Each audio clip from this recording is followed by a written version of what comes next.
À Montauban, justement, vous avez sans doute déjà remarqué la décoration de certaines boutiques. Dans la ville, un artiste a décidé de s'attaquer aux vitrines pour les mettre aux couleurs de Noël. Il faut dire que depuis 25 ans, il peint sur des toiles, des murs, des camions et aussi des motos. Petit tour de ville avec Emmanuel Watt et Jean-Luc Pigneux. Pascal Antichamp met la dernière main aux vitrines de Noël.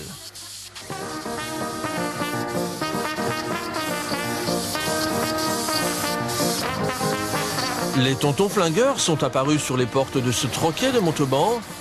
Armé de son aérographe, le peintre réalise des dessins à la carte. Depuis un mois, il s'en donne à cœur joie. On me demande souvent de décorer quelque chose que je n'aurais même pas pensé faire, donc il faut que je me débrouille. Je m'adapte, je cherche la documentation. Là, les personnages du tonton flingueur...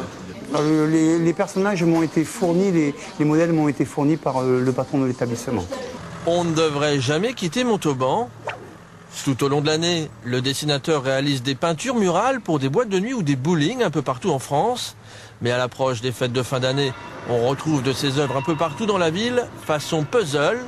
La devanture de cette agence immobilière est carrément méconnaissable. On lui laisse libre cours, je me suis contenté de lui demander un petit chalet avec un petit panneau à vendre, de façon à marquer notre activité, ce qu'on fait à l'intérieur, puisqu'on a caché toutes les annonces et qu'on ne voit plus de l'extérieur les produits qu'on a à vendre. Comptez 2 jours de travail pour cette vitrine à rallonge située sur la place nationale. Les motifs ont une durée de vie d'1 trimestre, mais le plus souvent, c'est le changement d'année qui est fatal à ces œuvres éphémères.